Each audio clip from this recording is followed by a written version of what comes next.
back to my channel. In today's video, I'm going to be bringing you a brand new series that I've been putting together and have been wanting to share with you, which is Back to Basics, and really showing you the fundamentals of placement of color, the basics of picking lighteners, picking the right levels and colors for your hair, and so on. Today I'm going to be showing you different foiling techniques and different forms of applications of lightener and placement for maximum impact, or whether you just want a subtle change. I'm going to go through various foil placements and explain what those placements do.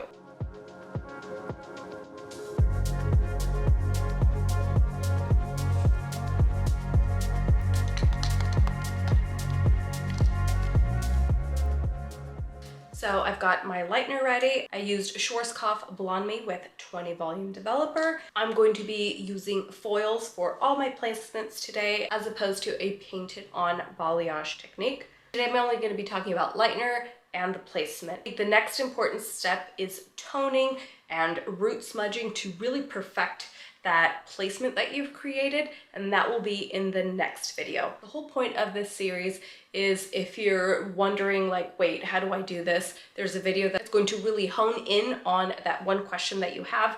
And if you also want to see how to tone and so on, there will be a separate video for that. All right, so let's get started.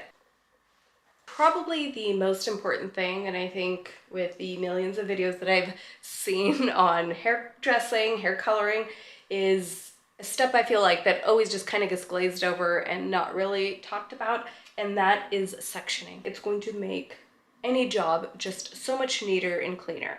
And the more you do coloring and lightening techniques, you're going to realize that the neater you are and the kind of more meticulous you are with each section, the better the results you're going to get. So let's take a little moment for this first tip, which I believe is probably the most important: sectioning. Creating really clean lines. And not only that, if I'm working on this section here, you definitely want to clip the other section away. So just clipping the section you're working on and then working down here, that's not enough. I still have a ton of hair here that's essentially getting in my way, that absolutely should be clipped up out of the way until you're ready to work on that section. So super important, you want to clip that section and twirl the hair so that all of the hair is clipped and tucked away. One thing that you do want to focus on is, if you were to look at her this way, this section of hair should be thin. And I think this is one of the areas where I think people probably make the most mistakes and just grab it too thick of a section. That area is too thick, the lightener most likely won't penetrate deep through and evenly saturate that area, and therefore you're going to get really uneven results. So keeping that section thin, a good rule of thumb that we would always get in cosmetology school would be, if you were to put a newspaper underneath this section of hair, could you still read it?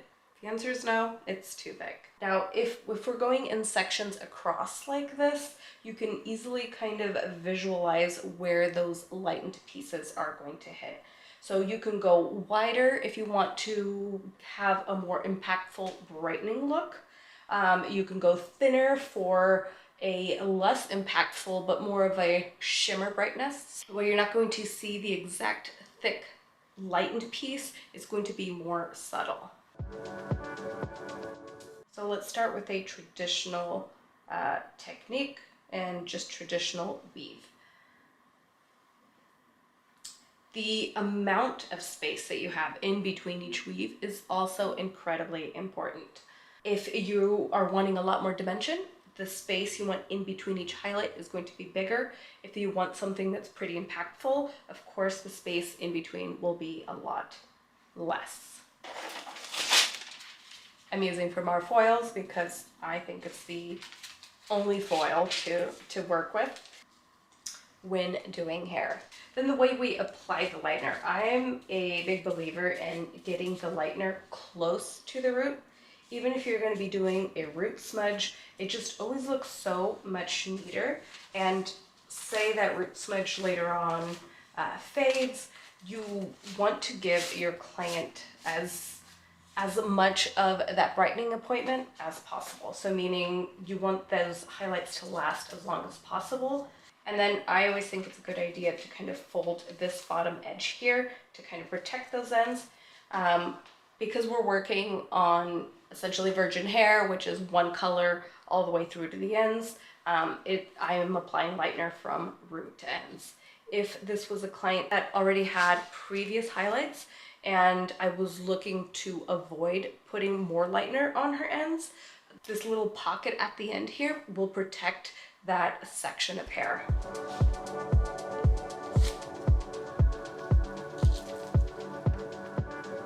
All right, so we've got our first foil in. The next technique I wanted to show you is the slice method. And I feel like this is one technique that I feel probably doesn't get used as often as it should. And I think it's because it seems scary and it seems like it's going to be too much. But I promise with the correct root smudge, it can be absolutely beautiful and give you that real impactful brightening effect that you might be after without other mistakes that people tend to do when they want that super, super brightening effect. So I think one of the biggest mistakes when people want to get more highlights in, more blonding in, is they'll grab a section that's too thick and create essentially normal highlights out of that section. So they feel like, well, if there's more hair in that foil, I will have more blonde highlights. And again, the point I made in the first foil, keeping those sections as thin and clean as possible is where you're going to get the best results. So if you want to get more impact, just create a full slice. So I'm going to show you that next. So from this section I've left out, I'm going to go in and make that section cleaner and even thinner. Another point I want to make, and this was something that I really didn't think of when I was in cosmetology school and I did my first couple of highlights, I just went in a grid pattern and I would drop down a section, cut that section in half, and weave my section. When you do that, you are always leaving a section of hair behind. This section does not get lightened. This means darkness. This means a lot more dimension and a lot more depth. If that's the look you're going for, great. You want to leave this section out. If you are looking, again, to really brighten, I'm not going to leave any hair between my last foil and this foil. That's also a technique called the platinum card, and that's because it's like one foil after the next and it looks like a platinum credit card, just like back to back, and it gives you very platinum results, hence the name. So for today's video, I'm going to be leaving that section in between, and I'm going to go in with my next slice. Now, again, you want this to be even more even than the section you created previously, which was just, you know, a normal weave. So by that, I mean, if you were to put a foil or something underneath, if there's a section that looks a little bit darker, typically the ends are darker because of the curve of the head. It is typical to get a little bit more hair on the ends of each section. If that's the case, I would just go in and remove a little bit of hair underneath that section, just so that once again, when I place something underneath, the thickness and the density of hair is pretty equal all around. And super simple now, we're not going to weave, we're just going to place our foil and apply lightener.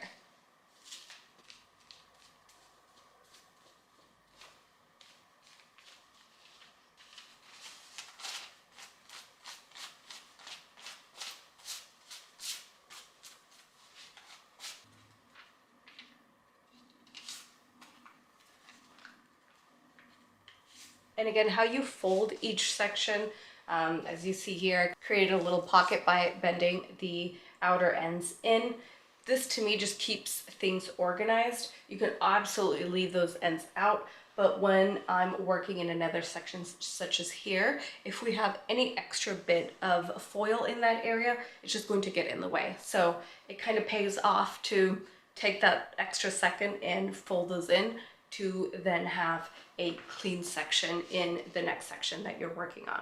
And I've seen many successful hairdressers do it so many different ways, and I don't think that there's a right or wrong way, but definitely when you're starting, I think doing anything that can make your work neater, cleaner, and more efficient is key. All right, we've got 2 foils in. The next technique that I want to show you is a teasing method at the root. This is great for if you have highlighted before and you feel like you always get this kind of stark, kind of boxy highlight at the roots. And whether or not you do a root smudge, you always feel like it looks just kind of unfinished in that area. A little bit of teasing creates a lot of softness at the root and a lot of dimension, again, if that's something that you're looking to create. I will emphasize, this is not a balayage, and I think I owe it to other hairdressers to explain this. The word balayage is a technique and not a result. So when you mean that you want soft kind of roots melting into this like beautiful lighter color, there's a million ways to get there. You can do it with foils, you can do it with a painting method without foils, which is what a traditional balayage is. And obviously the technique of balayaging, which is to paint on, the French word actually means to like sweep. So you're applying this color in a sweeping motion, you're visualizing where that lightness is going to fall, and you're applying color where you can visually previously see it. And because it is a much more time-consuming, slower process, typically hairdressers that do this technique and specialize in this technique will charge more for the service.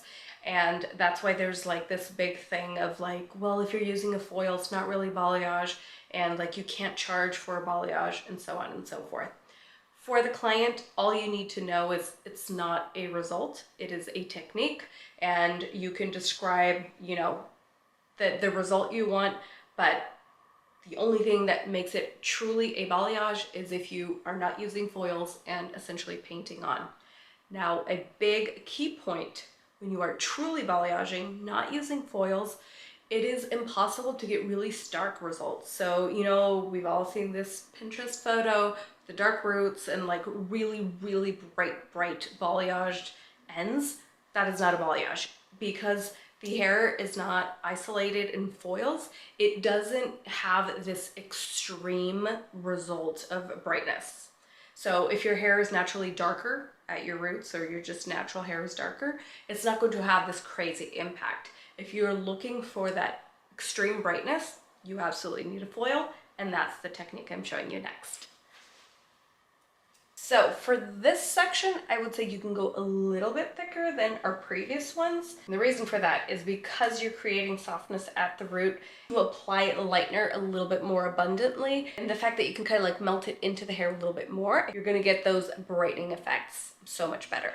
All right, so we're just gonna take that section, hold it down pretty low, and you're gonna start just a little bit above your fingers and start teasing back. The most effective tease you're going to get is by starting low and going up once or twice. I feel like I see this a lot, starting closer to the root and doing it like 5 or 6 times. And that's just never going to give you as much of this softening effect, because essentially what you're doing is every other hair you're kind of pulling up, so offsetting from what the rest of the hair is. So once this hair gets detangled, brushed down, this area here will be a lot lower and will bring you a lot more dimension, but in a very, very blended way. And with the teasing technique, there's obviously a few ways you can apply the lightener. If you are looking to create extra depth in here, you can paint the lightener into a V section, kind of giving you that balayage look and effect.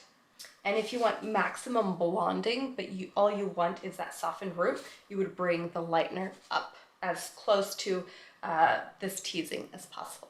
So I'm going to be painting it in that V pattern just to show you something a little bit different than what we've done already. So always best to go in with the outer corners and then kind of work your way to the middle. And it's very kind of natural to want to go in there and fix or continue painting in that V, but by doing that you're going to continue to bring it up. So it's better to bring all the lightener down, and again this is where you can make sure to really saturate and apply enough lightener to these ends, and then you work your way up slowly. And I feel like that's how you create a ton of softness.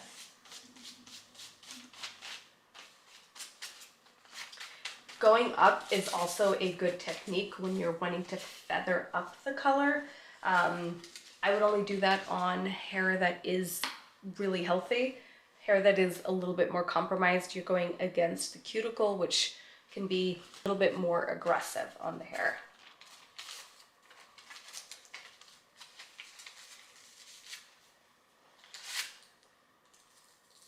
So as you can see, we definitely have a little bit more space between the root and the foil for this technique.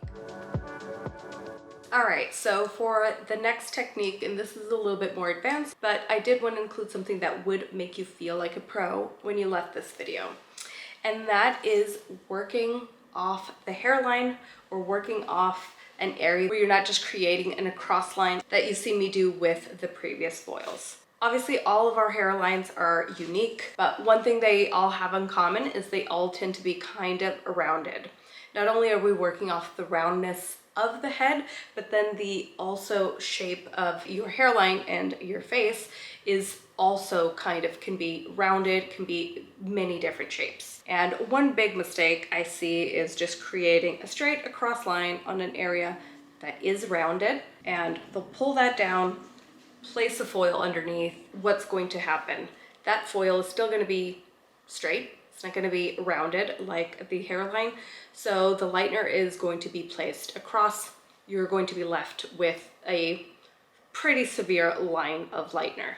So if this is not somewhere where you're teasing, which around the hairline, you really want the lightener to come as close to the scalp as possible because you want to create that natural, like growing out of the scalp effect. All right, so the trick is to, instead of taking that across section like you would, you are going to take micro sections. So basically the amount of hair you would put in one foil, you're essentially going to have to put 3 foils in that section. So basically you're just going to etch off that very, very front piece. And I know this seems like absolutely nothing, but that's going to be 1 foil. And you're going to grab the next section back to back without leaving any hair out. You're going to grab the next section and apply lightener to that. And then the next section, and that's how you're going to be able to really get the foil in close to the scalp. The smaller the section, the more precise and the more beautiful that hairline is going to be.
All right, guys, so I hope this video was helpful. I hope that in the future, when you have a question about lightning and about foiling techniques, you can just jump to this video and watch along.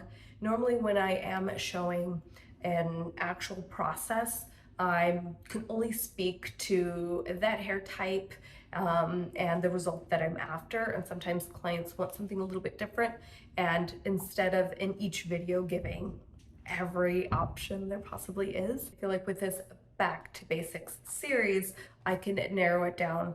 As today, we focused on foiling and lightening and really giving you all the tips and techniques that you might need within this area. So the next video I have planned for this series is a toning and root smudge video. So I will put all of these videos in one single playlist so they're easier to find. Anyway, thank you so much for watching. I hope you found this helpful, and as always, I'll see you in the next one. Bye guys.